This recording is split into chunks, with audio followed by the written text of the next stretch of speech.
चलिए पढ़ते हैं important objective question related to disaster management. Disaster management के रिलेटेड जो है टॉपिक है, उसके रिलेटेड कुछ इंपॉर्टेंट क्वेश्चन जो है मैंने वो सिलेक्ट किए हैं जो कि कॉम्पिटिटिव एग्जाम में आते हैं। तो उनका कुछ क्वेश्चन पढ़ेंगे और उनका बेसिक भी जानेंगे कि उनके क्या आंसर है। इस टॉपिक में ये पढ़ेंगे। तो सबसे पहला जो क्वेश्चन देख पा रहे हैं वो है national institute of disaster management, जिसकी शॉर्ट फॉर्म है NIDM, कब इस्टेब्लिश हुआ था?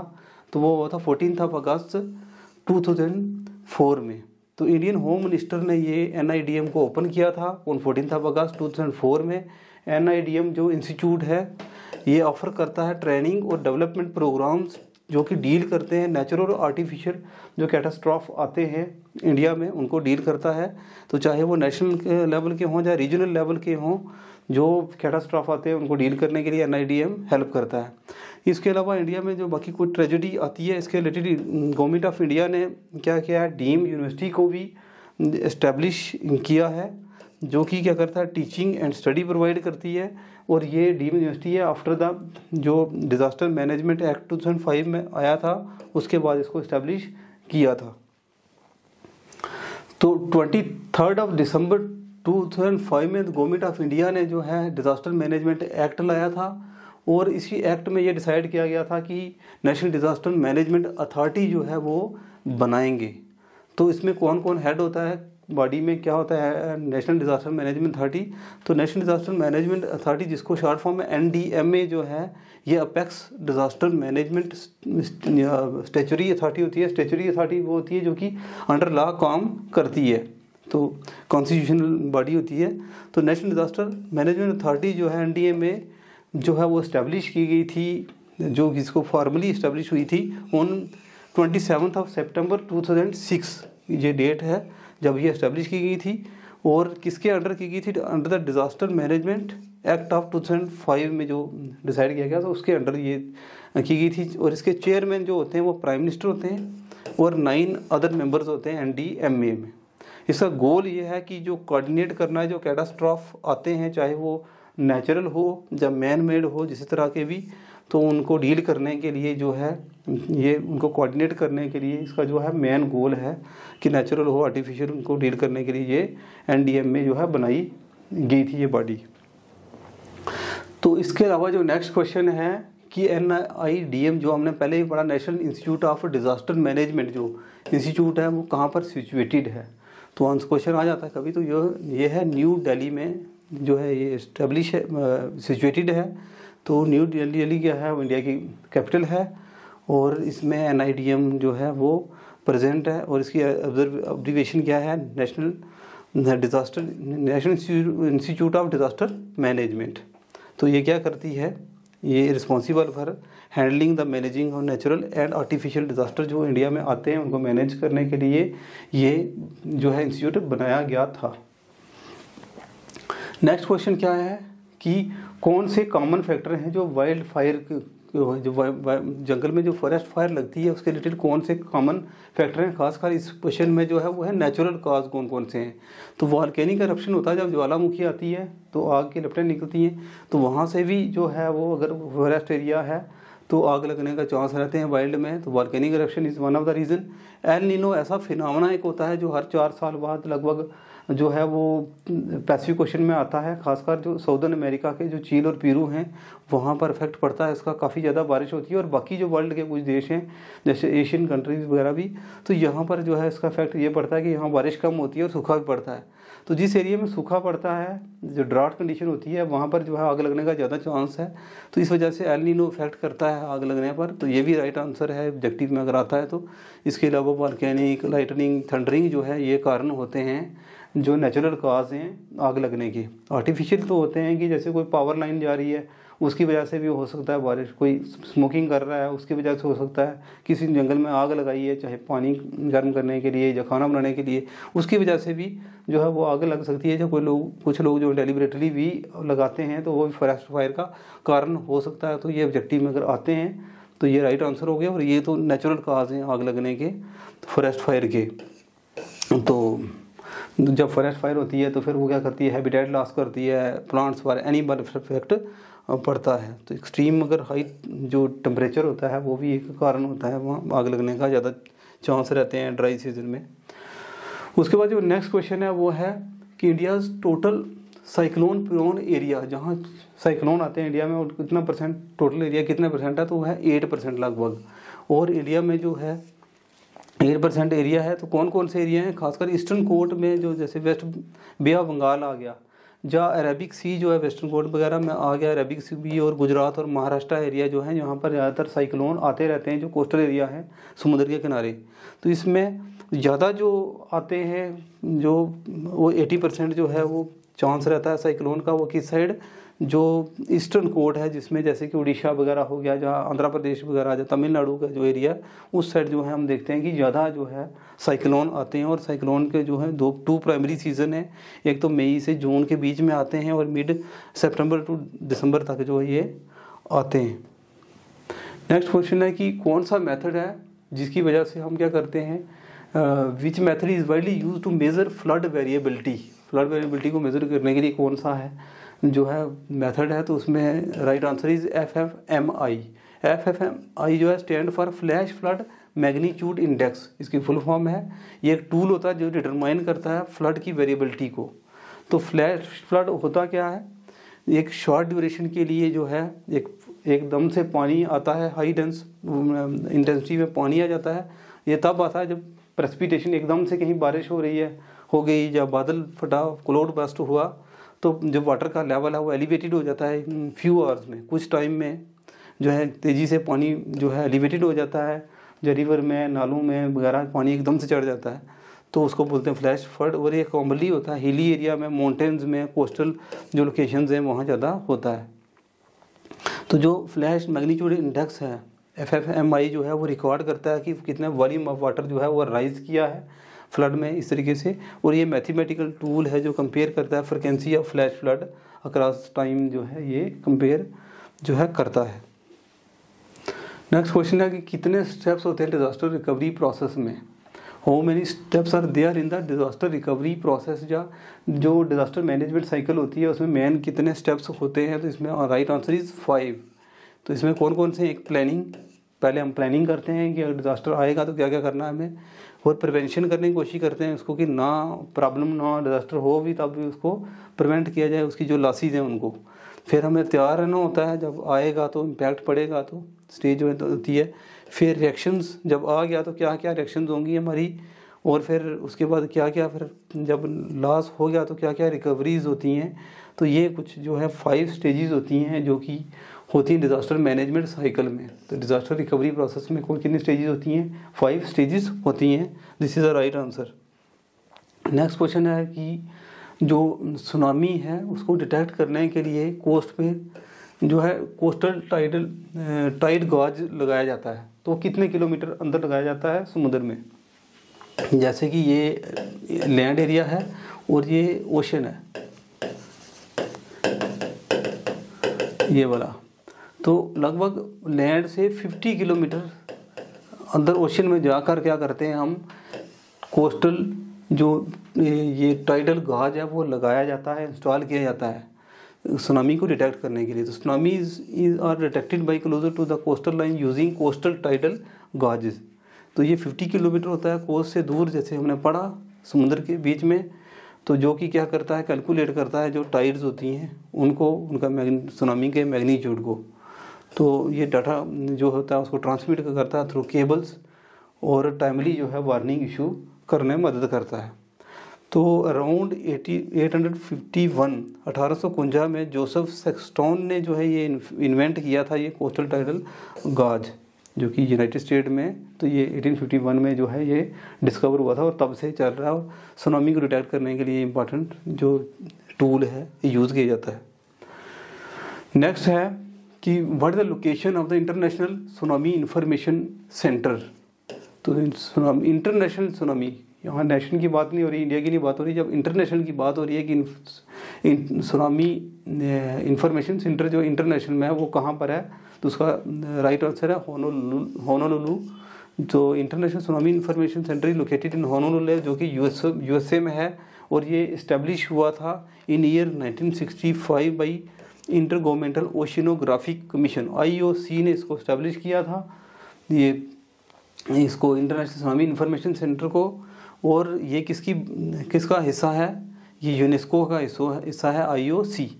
तो यूनेस्को की फुल फॉर्म है United Nations Educational Scientific and Cultural Organization. तो इसका मेजर वर्क होता है to handle and monitor the international tsunami activities in the Pacific and other oceans. तो क्वेश्चन आ सकता है कि कौन से एशियन में काम करता है, पैसिफिक में भी और बाकी एशियन में भी, कि जो सुनामी वगैरह है उसको मॉनिटर करता है, उनको डिटेक्ट करने में मदद करता है। तो it provide suggestion to improve the communication data network, tsunami forecasting वगैरह में मदद ये करता है जो इंटरनेशनल सुनामी इंफॉर्मेशन सेंटर है। नेक्स्ट क्वेश्चन है International Day of Natural Disaster Reduction जो है वो कब सेलिब्रेट किया जाता है। तो ये 13 अक्टूबर को हर साल जो है सेलिब्रेट किया जाता है। अगर इसकी हिस्ट्री की बात करें तो यूनाइटेड नेशन जनरल असेंबली ने क्या किया था, ये प्रमोट किया था world wide culture of risk awareness and catastrophic reduction इसको, और 1989 से फिर हम क्या कर रहे हैं, इस डे को सेलिब्रेट कर रहे हैं। फर्स्ट टाइम जो है यूनाइटेड नेशन जनरल असेंबली ने इसको किया था, उसके बाद लगातार हम ये डे सेलिब्रेट कर रहे हैं। तो उसके नेक्स्ट क्वेश्चन है who release the first disaster management plan of India. First disaster management plan of India किसने जो है रिलीज़ किया था। तो right answer is Narendra Modi ji, जो कि अभी करंट प्राइम मिनिस्टर हैं हमारे, उन्होंने तो 1 जून 2016 को नरेंद्र मोदी जी ने ये जो है डिजास्टर मैनेजमेंट प्लान को क्या किया था, रिलीज़ किया था। और इसकी स्ट्रेटजिकली जो एम है to give the government agencies is structure and direction for disaster prevention mitigation and management. Important ये है कि किस तरीके से हमने डिज़ास्टर को प्रिवेंट करना है, मिटिगेट करना है, या उसकी मैनेजमेंट करना है, उसके लिए स्ट्रेटजिकल एम जो है वो प्रोवाइड किया था गवर्नमेंट को इस डिज़ास्टर मैनेजमेंट प्लान के थ्रू। तो ये 2016 में जो है 1 जून 2016 को ये जो है रिलीज़ किया गया था भाई। नेक्स्ट क्वेश्चन इज़ कि नेशनल डिज़ास्टर मैनेजमेंट अथॉरिटी जो है किस मिनिस्ट्री के अंडर आती है। इसके चेयरमैन तो प्राइम मिनिस्टर होते हैं, लेकिन मिनिस्ट्री किसके अंडर आती है, NDMA जो है वो मिनिस्ट्री ऑफ होम अफेयर के अंडर आती है। उसके बाद नेक्स्ट क्वेश्चन ये है कि which is the com part of tropical cyclone. Tropical cyclone का जो सबसे कॉम वाला पार्ट होता है उसको क्या कहते हैं, तो उसको कहते हैं आई। ये जो ट्रॉपिकल साइक्लोन बनता है उसके सेंटर में जो होता है आई होती है, ये काफ़ी कॉम होती है। तो ये right answer is I. Where is a tsunami warning centre located in India. अगर इंडिया की बात करें तो सुनामी वार्निंग सिस्टम जो लगा हुआ है, सेंटर जो लगा हुआ है वो कहाँ पर है, तो राइट आंसर इज हैदराबाद में ये लगा हुआ है। इंडिया में सुनामी वार्निंग सेंटर जो है वो हैदराबाद में सिचुएटेड है। ये इस्टेब्लिश किया गया था 2007 में। मिनिस्ट्री ऑफ अर्थ साइंसेज ने इसको इस्टेब्लिश किया था। ये क्वेश्चन भी आ सकता है किसने किया था, 2007 में किया था, मिनिस्ट्री ऑफ अर्थ साइंसेज ने किया था। तो इसको क्या कहते हैं, सुनामी अर्ली वार्निंग सिस्टम कहते हैं। Next is the tsunami word is derived from which language. तो अगर हम देखें तो सुनामी सबसे ज़्यादा जो है जापान को अफेक्ट करती है, लेकिन उनका स्ट्रक्चर ऐसे बने हुए हैं कि उनको ज़्यादा लॉस नहीं होता।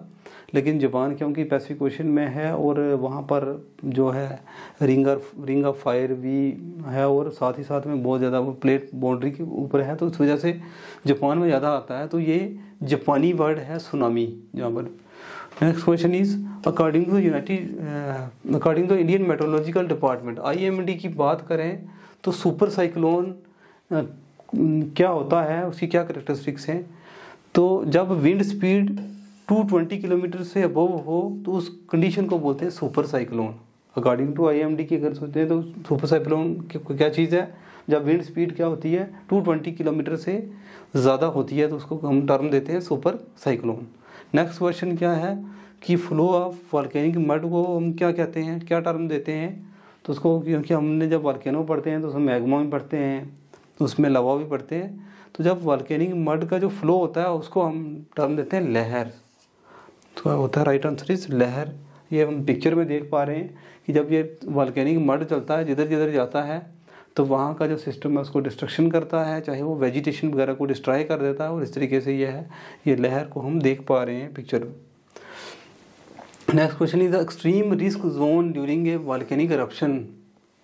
जो सबसे ज़्यादा जब वॉल्केनिक इरप्शन होता है तो कितने एरिया तक जो है ज़्यादा इफेक्ट पड़ता है, तो at a distance of up to 100 metres जो है सबसे ज़्यादा इफेक्ट पड़ता है। और बाकी भी एरिया में जहाँ जहाँ जाएगा लावा वगैरह, जब मड फ्लो जाएगा वहाँ पर इफेक्ट तो पड़ेगा। जब ज़्यादा पड़ता है वो है 100 मीटर्स। उसका बड़ा ये कारण है कि इसमें सबसे ज़्यादा जो है ये डेथ काज करता है, डिस्ट्रक्शन करता है, लाइफ को लॉस करता है। तो 100 मीटर पे ज़्यादा जो है इसका इफेक्ट पड़ता है। Otherwise lot of ashes, hot gases निकलती हैं, बहुत एरिया को इफेक्ट करता है। लेकिन जो ह्यूमन बींग अगर अराउंड 100 मीटर्स में होंगे तो उनके लाइफ वगैरह को ज़्यादा थ्रेट होता है, उनको लॉस होता है। Next is the only active volcano in India. Question आ जाता है कि इंडिया में कौन सा सिर्फ एक अकेला जो है एक मात्र जो है एक्टिव वॉल्केनो है, उसका क्या नाम है? तो है बेरन आइलैंड वॉल्केनो है, जो कि अंडमान एंड निकोबार में सिचुएटेड है। ये बेरन आइलैंड वॉल्केनो ये जो है 350 kilometre high island comes under the arc of active volcano extended between Sumatra and Burma की बात करें तो ये आता है, और अंडमान एंड निकोबार में ये सिचुएटेड है वैसे तो। और इसकी डेप्थ क्या है? 2250 मीटर डेप्थ है इसकी। और अगर देखें ये लास्ट टाइम कब जो है इरप्ट हुआ था, तो वॉल्केनिक इरप्शन इसकी लास्ट टाइम जब हुई थी वो 8 दिसंबर 2020 को ये नोटिस किया गया था। India total flood prone area, India के जोग्राफिकल एरिया में सबसे ज़्यादा जो एरिया ऐसा जो फ्लड प्रोन है वो कितना परसेंट है? वो 12% है, जो कि फ्लड प्रोन है, जहाँ फ्लड आते हैं कितना परसेंट? तो फ्लड 12% है। और अगर मिलियन हेक्टर की बात करें तो 40 मिलियन हेक्टर जो है वो एरिया अफेक्टेड होता है ड्यू टू फ्लड की वजह से होता है इंडिया में। और जो मेजर फ्लड प्रोन एरियाज है इंडिया में, जो स्टेट्स हैं खासकर हरियाणा हो गया, पंजाब, बिहार, असम, मणिपुर, त्रिपुरा, उड़ीसा, झारखंड और वेस्ट बंगाल जो है ये सबसे ज़्यादा अफेक्टेड होते हैं फ्लड के थ्रू की वजह से इंडिया में। नेक्स्ट क्वेश्चन है कि how many numbers of different activities are defined under disaster management. तो जब डिज़ास्टर मैनेजमेंट होती है जो है उसमें कितनी जो है वो एक्टिविटीज़ जो है डिफरेंट एक्टिविटीज़ जो होती हैं उनका नंबर कितना होता है? तो राइट आंसर इज़ 6। तो कौन कौन सी एक्टिविटीज़ हैं वो याद करें रखें। Equity of assistance, loss management, risk management, control of events, resource management and impact reduction और इमरजेंसी ट्रेनिंग। ये 6 एक्टिविटीज़ हैं जो डिफरेंट। तो ये this is a right answer, 6 is a right answer. Next जो क्वेश्चन है ये इंपॉर्टेंट है, ये भी एग्जामिनेशन पॉइंट ऑफ व्यू से बड़ा इंपॉर्टेंट है। तो क्वेश्चन क्या है? Point on the surface of earth vertically above the focus is known as. Focus actually क्या होता है और एपिसेंटर क्या होता है, थोड़ा सा इसमें हम देखेंगे। तो फोकस हम यहाँ पर देख पा रहे हैं, इसको फोकस भी बोलते हैं या हाइपोसेंटर भी बोलते हैं। ये लिखा हुआ है जैसे हाइपोसेंटर और फोकस, ये एरिया जहाँ पर कि अर्थ क्या होता है ओरिजिन पॉइंट होता है, बेसिक जो ओरिजिन पॉइंट होता है उसको फोकस और हाइपोसेंटर कहते हैं। और नियर बाई पॉइंट फोकस के ऊपर जो अर्थ के सरफेस पर होता है उसको बोलते हैं एपिसेंटर। तो जो ओरिजिन पॉइंट होता है एक्चुअली जो अर्थक्वेक जहाँ से आता है वो फोकस होता है, जिसको हाइपोसेंटर भी कहते हैं। और सरफेस पर जो नियर बाई पॉइंट होता है अर्थ सरफेस पर उसको बोलते हैं एपिसेंटर। तो on point of surface of earth vertically above, focus के ऊपर जो वर्टिकली अबव होगा उसको क्या बोलेंगे? एपिसेंटर। और अर्थक्वेक वेव्स जहाँ से जनरेट होती हैं, जहाँ से जनरेशन होती है एक्चुअली ओरिजिन पॉइंट जो होता है उसको फोकस बोलते हैं और हाइपोसेंटर भी बोलते हैं। कभी कभी आता है तो हम कंफ्यूज ना हो, एपिसेंटर तो सरफेस पर होता है, ओरिजिन पॉइंट जो है वो फोकस या हाइपोसेंटर होता है।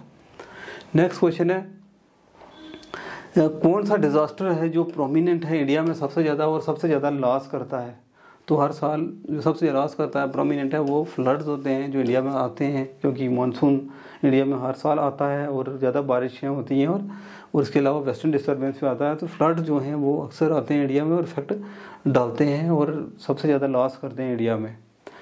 तो टर्म डिज़ास्टर जो है वो किस लैंग्वेज से ड्राइव किया गया है? तो ये फ्रेंच लैंग्वेज से ड्राइव किया गया। ग्रीक भी लैंग्वेज है, लैटिन भी है, अरबिक भी है, लेकिन फ्रेंच लैंग्वेज से ड्राइव किया गया डिज़ास्टर। क्वेश्चन ये भी बहुत सारे कॉम्पिटिटिव एग्जाम में पूछा जाता है। डिज़ास्टर मैनेजमेंट एक्ट अभी जैसे हमने पढ़ा कब आया था, कब बनाया गया था इंडिया में? 2005 में। नेक्स्ट ये क्वेश्चन भी हमने वैसे पढ़ा कि नेशनल सुनामी वार्निंग सिस्टम जो ऑपरेशनल हुआ इंडिया में कब हुआ था? तो ये 2007 में, और हमने देखा कि वो हैदराबाद में है, हमने पूरा डिटेल में पढ़ा, तो इसका answer right answer is 2007।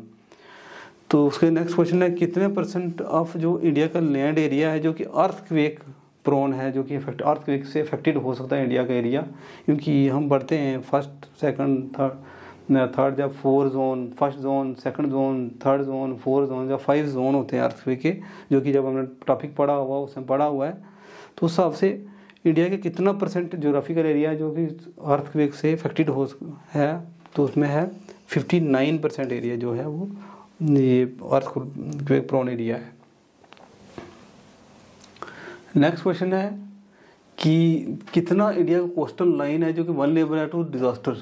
India का कोस्टल लाइन जो है इन किलोमीटर में कितना किलोमीटर है जिसको क्या आ सकता है कि डिजास्टर आ सकता है कोस्टल लाइन में, तो है 5700 किलोमीटर। तो टर्म साइक्लोन जो है वो कहाँ से ड्राइव की गई है, तो साइक्लोन का जो टर्म है वो ड्राइव की गई है ग्रीक वर्ड से।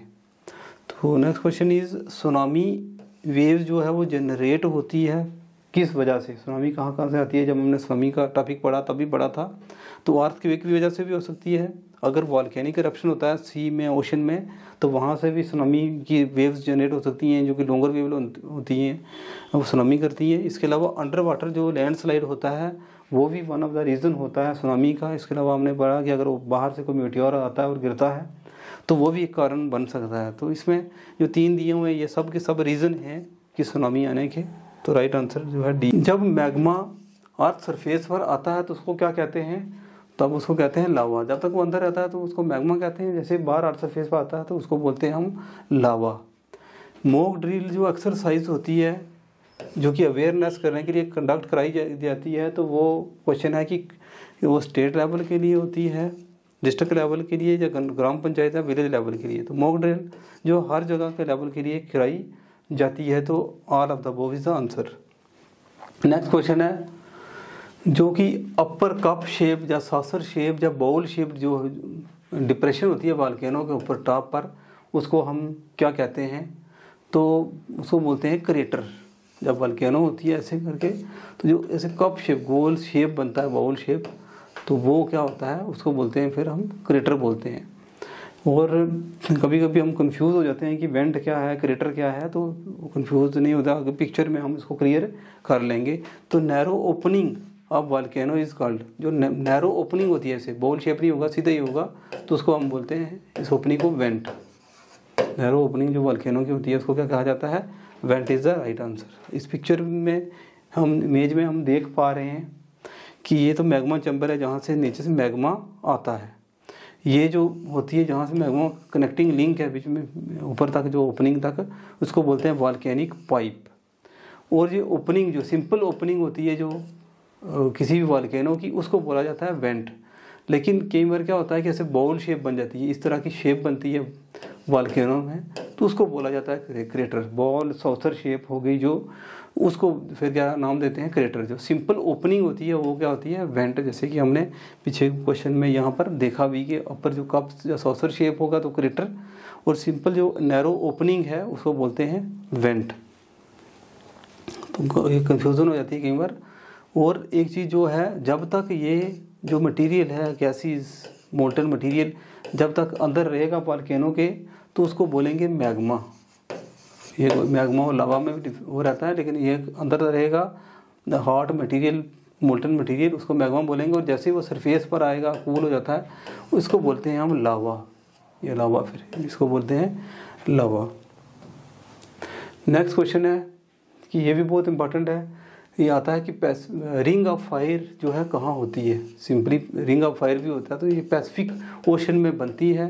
ये किसके रिलेटेड होती है, वॉल्केनोज और अर्थक्वेक के रिलेटेड है ये, क्योंकि प्लेट टेक्टोनिक्स पर है जो एरिया है जो पैसिफिक ओशन का खासकर, और ये सबसे ज़्यादा अर्थक्वेक और वॉल्केनिक प्रोन एरिया है, और इसको बोलते हैं रिंग ऑफ फायर। तो पैसिफिक रिंग ऑफ फायर जो है ऐसा एरिया, बड़ा एरिया जहाँ पर बड़े अर्थक्वेक और वॉल्केनिक एरप्शंस जो हैं कॉमनली होते रहते हैं पैसिफिक ओशन में। ये zone of convergence plate boundary भी इसको कहते हैं रिंग ऑफ फायर को। कभी क्वेश्चन आए तो ये ऑब्जेक्टिव में भी टिक करें। इसके अलावा आ सकता है it is associated with a deep trench, क्योंकि ऐसा एरिया में बहुत ज़्यादा डिप्रेशंस हैं। मैरिनिया ट्रेंच जो कि डीपेस्ट पॉइंट है वो भी इसी एरिया में है, तो डीप ट्रेंच के साथ भी ये जो है ये एरिया जुड़ा हुआ है रिंग ऑफ फायर। इसके अलावा ये क्या है कि ये किस तरह का होता है, हार्स शू शेप की तरह होता है ऐसे, और इसका शेप होती है, और ये लगभग 40,000 किलोमीटर तक ये फैला हुआ है, और ये एसोसिएटेड है विद ओशनिक ट्रेंचेस, जैसे हमने पढ़ा वॉल्केनिक आर्क्स, वॉल्केनिक बेल्ट्स और प्लेट मूवमेंट्स यहाँ होती ही रहती हैं। रिंग ऑफ फायर जो है वो हैज़ 452 वॉल्केनोज हैं के लिए, इसमें लगभग कितने वॉल्केनो, 452, बहुत ज़्यादा वॉल्केनो आते हैं, और 75% of the world active and dormant volcano जो है यहीं पर होते हैं ज़्यादा रिंग ऑफ फायर में। और इसको कभी कभार हम नाम देते हैं सर्कम पैसिफिक बेल्ट और सर्कम पैसिफिक सिस्मिक बेल्ट भी नाम देते हैं रिंग ऑफ फायर को। और 90% ऑफ द वर्ल्ड का जो अर्थक्वेक भी हैं और 80% of the world largest earthquake जो हैं वो इसी एरिया में आते हैं। तो ये कुछ फैक्ट हैं जो रिंग ऑफ फायर के रिलेटेड हैं। तो ये पैसिफिक ओशन का ये देख रहे हैं, और इसी तरीके से हर शू जहाँ रिंग की तरह बनता है, इसी वजह से इसको नाम दिया हुआ रिंग ऑफ फायर। और फायर क्योंकि वॉल्केनो का eruption होता है, ज्वालामुखी है, तो उसके रिलेटेड दिया हुआ है। तो इसी वजह से यहाँ पर सुनामी अर्थक्वेक्स ज़्यादा आते हैं इस एरिया में। जापान भी इससे बहुत ज़्यादा अफेक्टेड होता है। तो this is all about the topic. Thank you.